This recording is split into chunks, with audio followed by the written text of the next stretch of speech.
A North Korean soldier crossed the border into the south early this morning to defect. Jeju Island and southern regions are bracing for strong winds and heavy rain tonight as Typhoon Jongdari approaches the peninsula. In the U.S., the Democratic National Convention kicked off to officially choose Vice President Kamala Harris as the party's presidential nominee. The party has released its policy platform that renews America's commitment to South Korea against North Korea's provocations. It's August 20th, 6 p.m. in Seoul. This is Newscenter. Thank you for joining us. I'm Yoon Jung-min. We start with a North Korean soldier crossing the inter-Korean border early this morning and expressing their intention to defect. This comes only 12 days after another North Korean defected to the south by crossing the neutral zone of the Hangang River estuary. Our defense correspondent, Choi Min-jung, reports. A North Korean soldier defected to South Korea on foot early on Tuesday. According to a South Korean military source, the soldier, who is reportedly a staff sergeant, crossed the military demarcation line in the northeastern county of Goseong-gun, Gangwon-do province. Wearing a military uniform, they are believed to have walked south using the road along the east coast. South Korea's military tracked and monitored the individual and conducted an operation to guide them into the south. The individual has been handed over to relevant authorities. The area where the crossover happened, Goseong, is close to where South Korea has been carrying out loudspeaker propaganda broadcasts in retaliation to North Korea's continued trash balloon deliveries. It's also near where North Korean soldiers were recently seen laying mines as part of the regime's efforts to prevent North Koreans from crossing the border. You could say that the defection shows there's a loophole in North Korea's mine laying. South Korea's unification ministry said that the number of defections by North Korean soldiers could be an indirect indicator of the conditions faced by the regime soldiers near the border. Tuesday's border crossing comes less than 2 weeks after a North Korean resident defected to South Korea by crossing the maritime border. Choi Min-jung, Arirang News. South Korea and the U.S. are currently holding joint air drills involving more than 200 fighter jets. The jets will be flying around the clock for 5 consecutive days, which is equal to around 120 hours of non-stop training. It'll also involve a record 2,000 sorties to enhance Seoul and Washington's wartime operational capabilities. This is also the first time that more than one fighter wing from each country is participating in the drill. The training is part of the Ulji Freedom Shield exercise, which kicked off on Monday and will last until Friday. The U.S. has announced its approval of the sale to South Korea of Apache attack helicopters and related equipment worth $3.5 billion. The sale still needs to go through Congress for final approval. Cha Eun-kyung has more.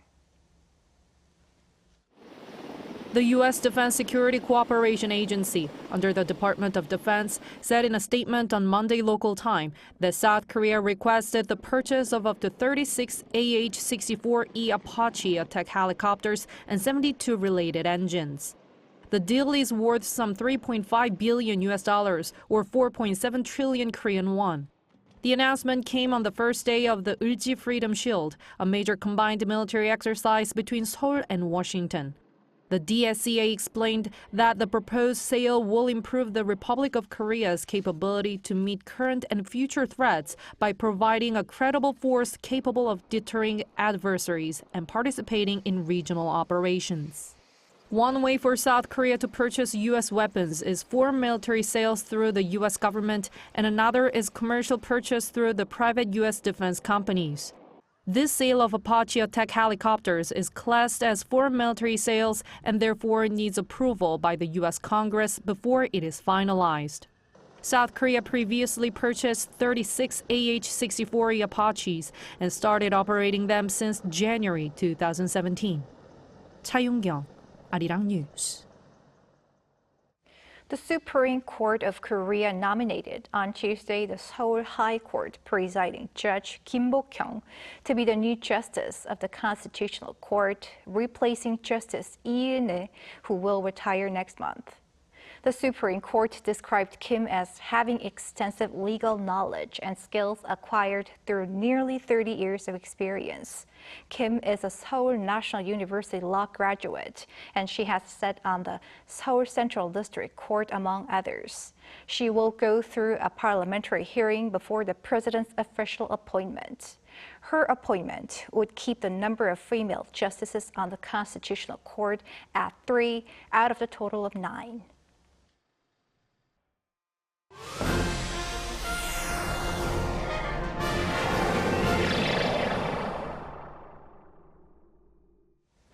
Typhoon Jongdari is approaching the Korean Peninsula and is affecting Jeju Island and southern regions with heavy rain and strong winds. The typhoon is expected to worsen the heat wave that's been already gripping the country. Lee Soo-jin with the latest. Concerns about the effects of Typhoon Jongdari, especially on Jeju Island, are growing as it moves north. The Korean Meteorological Administration on Tuesday issued a typhoon advisory for parts of Jeju's coastal waters and its inner southern sea areas and a warning for the outer southern sea areas around the island. The KMA defines a typhoon as having a maximum wind speed at the center of at least 17 meters per second. As of 3 p.m., the maximum wind speed of Typhoon Jongdari is 19 meters per second, which is about 42 miles per hour. All 7 hiking trails on Hallasan Mountain have been restricted, and all passenger ferries to and from coastal ports in Jeju after 4 p.m. were cancelled. The island has seen maximum gusts of between 20 and 30 meters per second from Tuesday afternoon, and heavy rain accompanied by thunder and lightning is expected throughout the night. The KMA said on Tuesday that Typhoon Jongdari is expected to pass west of Seogwipo on the south coast of Jeju Island at 6 p.m., which is also when the effects of the storm will start impacting the entire Korean peninsula. And once it reaches Mokpo around midnight, it will be downgraded to a tropical storm and will head across the country towards Sokcho in Gangwon-do province. The typhoon has also raised concerns about the supply of electricity. Not only is the overall electricity demand expected to increase as typhoon brings in hot humid air from the tropical seas, but rain clouds are expected to reduce solar power efficiency. The Honam region in the southern part of Korea is one area that is expected to be particularly affected by the typhoon, and it accounts for 40% of the nation's total solar power capacity.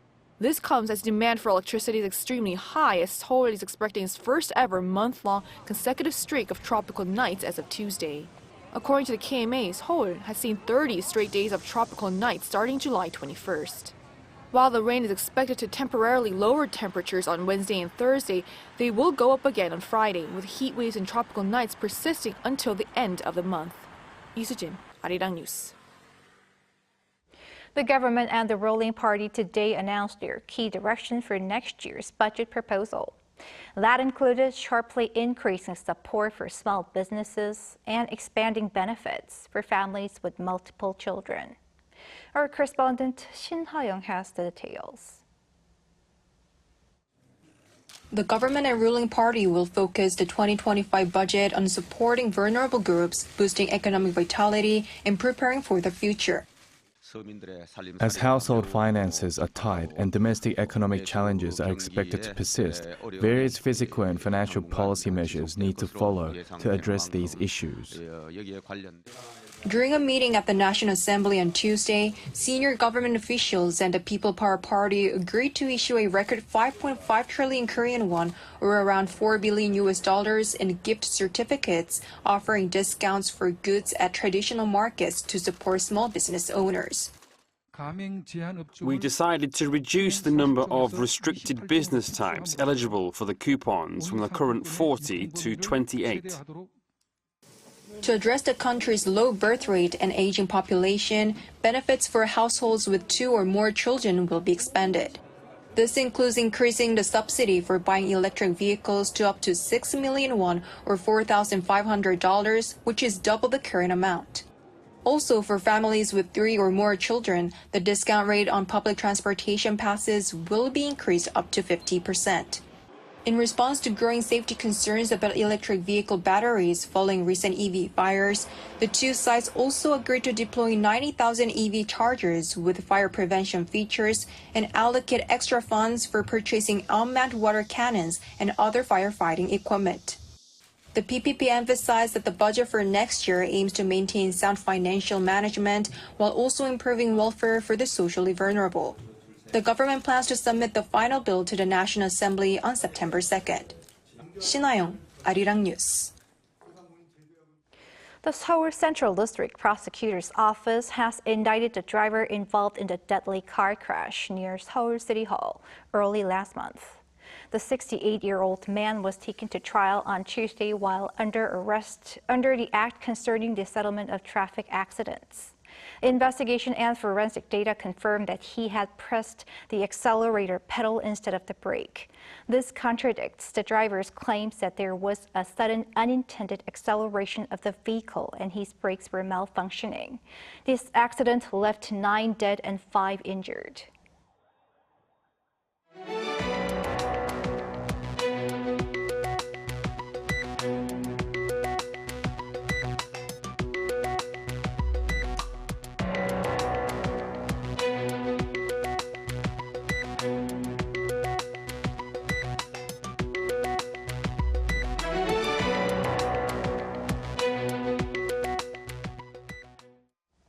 Over in the U.S., the Democratic National Convention has officially kicked off a day after releasing its new policy platform that pledged partnership with U.S. allies, including South Korea. Pei-Yun-ji explains. U.S. Democratic presidential candidate Kamala Harris made a surprise appearance at the opening night of the party's 4-day national convention on Monday in Chicago. Crowds applauded and cheered as she encouraged attendees to vote and defeat her opponent, Donald Trump. Let us fight for the ideals we hold dear, and let us always remember, when we fight, we win. President Joe Biden, who delivered a farewell speech, wiped away tears as he walked onto the stage following his daughter's emotional remarks about him. He endorsed the vice president and her running mate, Tim Walz, saying selecting Harris was the best decision he made in his whole career. Are we ready to vote for democracy and for America? Let me ask you, are you ready to elect Kamala Harris and Tim Walz, President and Vice President of the United States? A day before the convention kicked off, the Democratic Party released its platform document, outlining its goals and policy priorities. The 92-page paper says the U.S. has and will continue to stand by its allies, especially South Korea, against North Korea's provocations, including its illegal buildup of missile capabilities.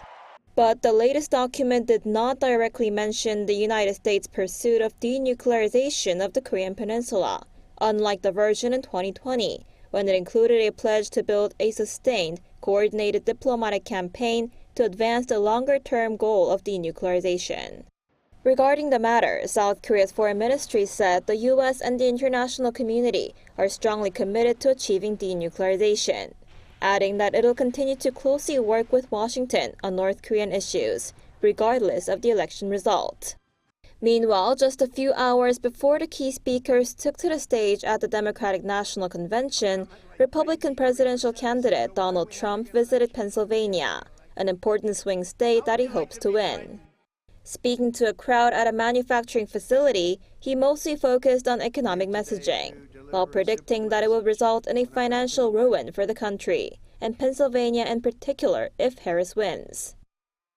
I'm here today to deliver a simple message. When I'm back in the White House, America's future will be built right here in Pennsylvania.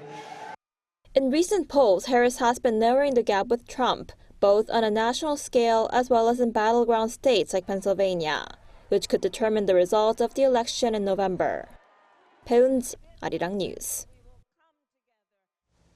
Gold prices are continuing to stay high as traders await indications on the Fed's rate cuts this year. Spot gold leveled out at just over $2,500 per ounce on Tuesday after surpassing the mark last Friday for the first time and making a standard gold bar worth over $1 million. Gold prices have surged this year on the back of expectations that the Federal Reserve will make its first interest rate cut in September. Investors will be monitoring the Fed's July policy meeting minutes and Chair Jerome Powell's speech at the annual Fed meeting in Jackson Hole. In other news, Ukrainian soldiers are striking deep within Russia's Kursk region as President Zelenskyy speaks of setting up a buffer zone in Russian territory. Yoon-jin has more. Russia confirmed Monday that Ukraine has attacked and damaged a third bridge located along the Seim River in the Kursk region. Ukraine has yet to comment on the strike, but 2 bridges were already strategically targeted and destroyed within the past week, with military analysts saying they were part of critical supply lines for Russian troops defending the area. It's been 2 weeks since Ukrainian forces began a shock incursion into Russia's western region, an operation that President Volodymyr Zelenskyy says is achieving Kiev's objectives, which include wearing down Russian forces and carving out a buffer zone. Zelenskyy added that his troops were unleashing what he described as maximum counteroffensive actions. Russia's emergencies ministry reported that more than 121,000 people had been evacuated from 9 border districts in the Kursk region. Zelenskyy said Monday that while Ukraine's allies have supplied long-range weapons, they have also imposed restrictions prohibiting the use of weapons deep inside Russia. He urged allies to loosen curbs so that the Russian invasion could be halted. If partners removed all existing restrictions on the use of weapons on Russian territory, we would not need physical entry, particularly into the Kursk region, to protect our Ukrainian citizens in the border area and destroy Russia's potential for aggression. However, for now, we cannot use all the weapons available to us and destroy Russian terrorists where they are. Such restrictions were put in place to avoid crossing red lines set out by Russian President Vladimir Putin. But Zelenskyy urged allies to be bolder in supporting Kiev. We are now experiencing an extremely important ideological shift, namely the entire naive, illusory concept of so-called red lines regarding Russia, which dominated the assessment of the war by some of our partners. Zelenskyy also said on Monday that Ukraine now controls over 1,250 square kilometers of Russian territory, including 92 settlements. As Ukraine demands a full withdrawal of Russian troops before any sit-down for peace talks, Russian presidential aide Yuri Yushakov said that the latest incursion has pushed the prospect of any such talks further away. Meanwhile, despite the war at home, Russian President Vladimir Putin departed on Monday for a 2-day visit to Baku to uphold Moscow's historic role of mediating peace negotiations between Azerbaijan and Armenia. Yoon-jin, Arirang News. With the U.S. State Secretary in Tel Aviv, Israel has reportedly agreed to a proposal aimed at bridging the gap over a ceasefire in Gaza. The U.S. is calling on Hamas to do the same. Lee Seung-jae has the latest. U.S. Secretary of State Antony Blinken arrived in Israel on Sunday in the hope of getting Israel and Hamas to agree to a ceasefire and hostage release deal. During his visit, Washington's top diplomat also held talks on Monday with Israeli Prime Minister Benjamin Netanyahu and President Isaac Herzog. After their sit-down, Blinken said that Israel had agreed to the U.S.-led proposal while calling on Hamas to do the same. In a very constructive meeting with Prime Minister Netanyahu today, he confirmed to me that Israel accepts the bridging proposal, that he supports it. It's now incumbent on Hamas to do the same. And then the parties, with the help of the mediators, the United States, Egypt, and Qatar, have to come together and complete the process of reaching clear understandings about how they'll implement the commitments. Despite Israel's agreement, Blinken said that even if Hamas accepts the deal, a number of complex issues would remain for mediating nations and negotiators to work on, but did not elaborate on what those issues might be. But with past ceasefire deals failing, Israel and Hamas continue to blame each other for the lack of agreement. Hamas on Sunday accused Netanyahu of putting conditions on the deals that only benefit the military in prolonging the aggression in Gaza. However, Netanyahu on the same day stressed that Israel cannot just give and give, hinting that it's not willing to accept conditions put forth by Hamas. Meanwhile, Israel conducted airstrikes targeting a Hezbollah weapons depot inside Lebanon. According to a report by Reuters, citing security sources, the strike did not result in any fatalities. However, Lebanon's health ministry said 8 were injured, including 2 Syrian children. The Israeli military said that it conducted airstrike on a number of Hezbollah weapons storage facilities, adding that with the presence of secondary explosions, large amounts of weapons were destroyed in the attack.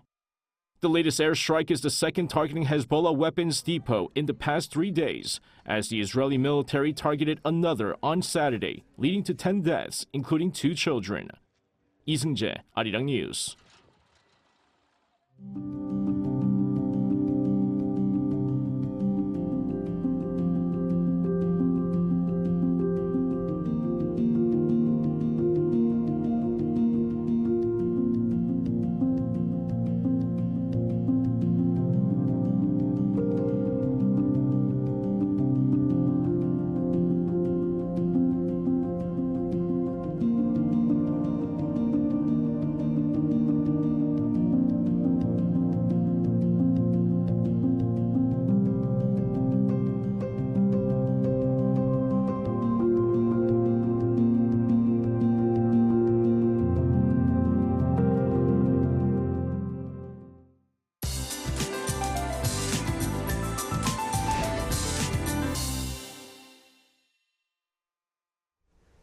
The 9th typhoon of the season, Jongdari, is forecast to bring heavy rain and strong winds to the south coast and Jeju Island.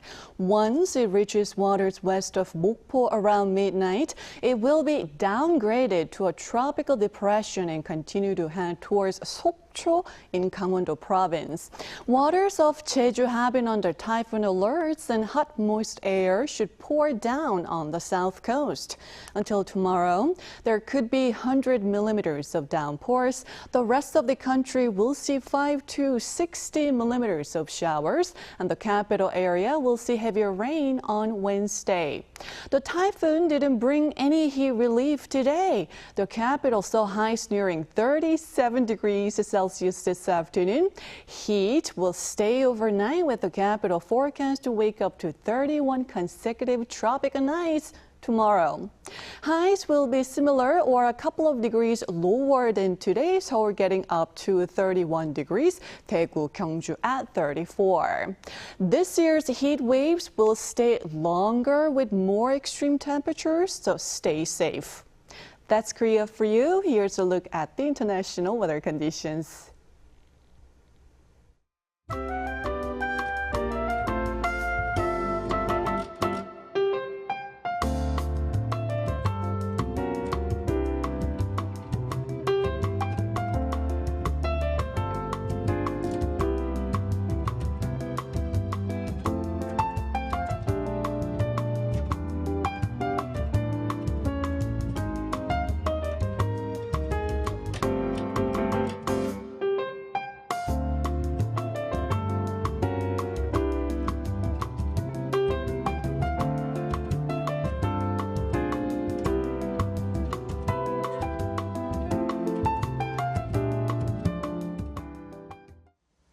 That is Newscenter for tonight. Thanks for watching. A panel session coming up.